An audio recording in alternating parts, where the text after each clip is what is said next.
véritable but de la vie, c'est le bonheur.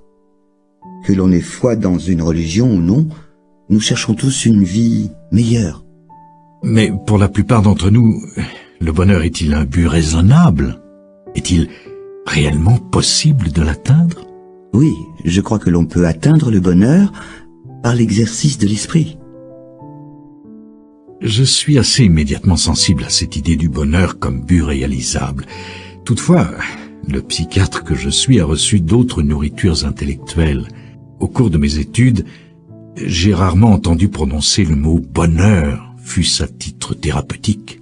Naturellement, il était question de soulager les symptômes de nos patients, leurs dépressions ou leurs angoisses, de résoudre conflits internes ou problèmes relationnels, mais jamais dans le but explicite de leur ouvrir la voie à la félicité.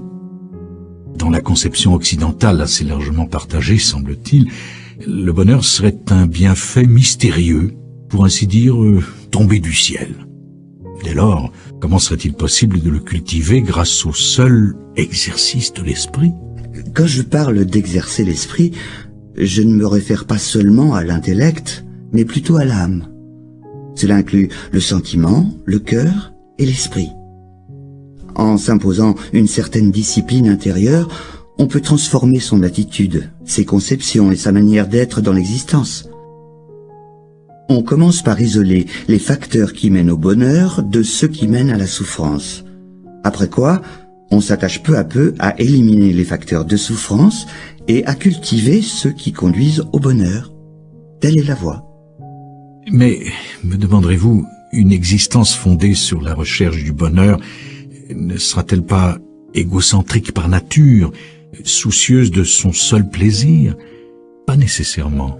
En fait, quantité d'études montrent que les gens malheureux ont tendance à être très préoccupés d'eux-mêmes, à se replier, à broyer du noir, à refuser tout en bloc.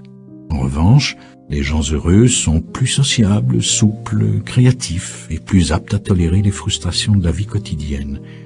Ils se trouvent donc à être plus aimants et plus indulgents que ne le sont les gens malheureux.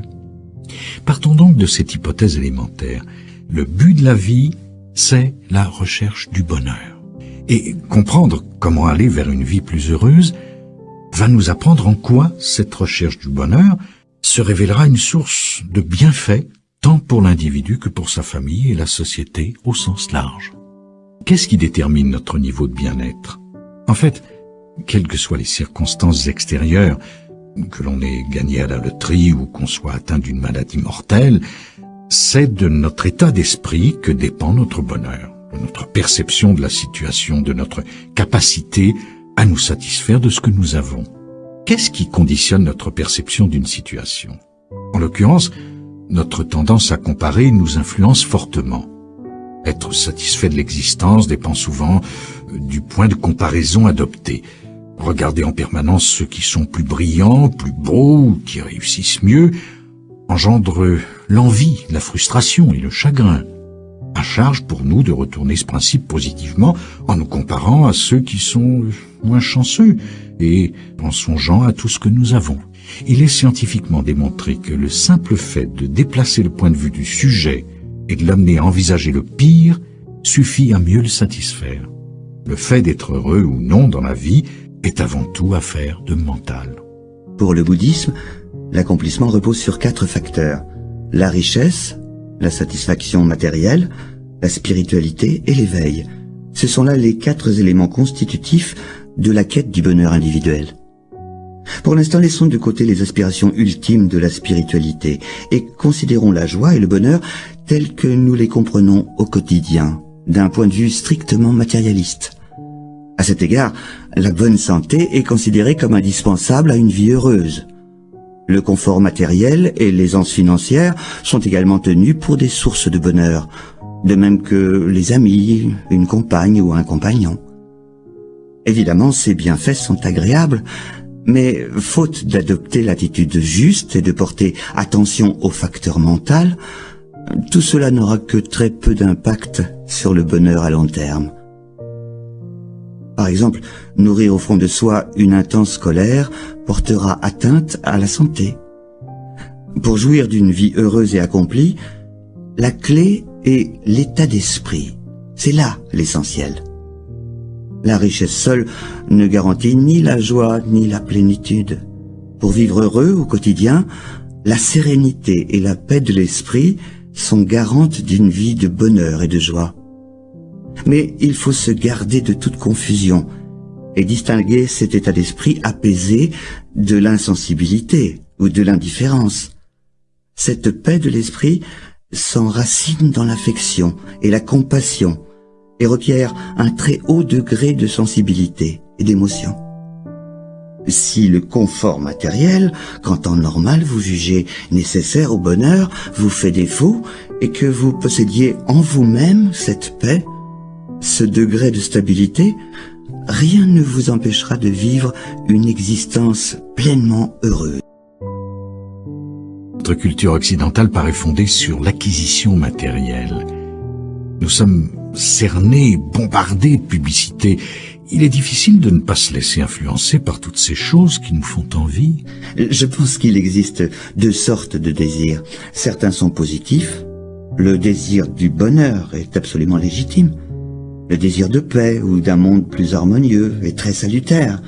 Mais passé un certain seuil, les désirs deviennent déraisonnables et finissent par être une source de trouble.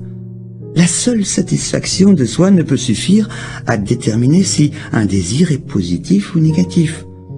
Au moment de commettre son crime, un meurtrier peut en retirer un plaisir qui ne justifie en rien son geste. Toutes les actions contraires à la vertu, le mensonge, le vol, l'adultère, etc., sont commises par des gens qui, sur le moment, sont capables d'en retirer un sentiment de satisfaction.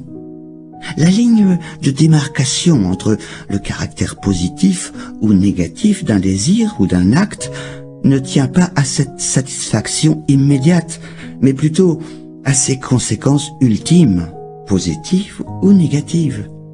Si, par exemple, notre désir de posséder des biens ne repose que sur une soif insatiable d'acquisition, il mène tout droit à la convoitise, fondée sur une attente démesurée. La convoitise conduit à la frustration, car sa motivation essentielle, c'est l'assouvissement. Mais l'ironie veut qu'une fois obtenu l'objet de son désir, on ne soit toujours pas satisfait. Le seul antidote, c'est le contentement. Le contentement intérieur, ce n'est pas d'avoir ce que l'on veut, mais plutôt de vouloir et d'apprécier ce que l'on a. Travailler sur l'état d'esprit constitue un moyen plus efficace d'atteindre le bonheur que de le rechercher à travers des sources extérieures de satisfaction. Une autre source de bonheur intérieur, étroitement liée au profond contentement, c'est le sens de sa propre valeur. Envers et contre tout, on demeure un être humain. Au sein de la communauté humaine, on partage ce lien. Et ce lien suffit à donner naissance à un sentiment de valeur et de dignité à partir duquel on peut se rapprocher de ses semblables. Il peut devenir une source de réconfort dans l'éventualité où l'on perdrait tout le reste. Merci d'avoir regardé cette vidéo. Abonnez-vous et écrivez le titre de votre livre préféré dans les commentaires et on vous balance gratuitement. Oui, c'est à 100% gratuit. Alors, on vous attend dans les commentaires. C'est avec plaisir que nous le faisons en échange de votre abonnement, de vous offrir votre livre préféré. N'oubliez pas de vous abonner. À très bientôt.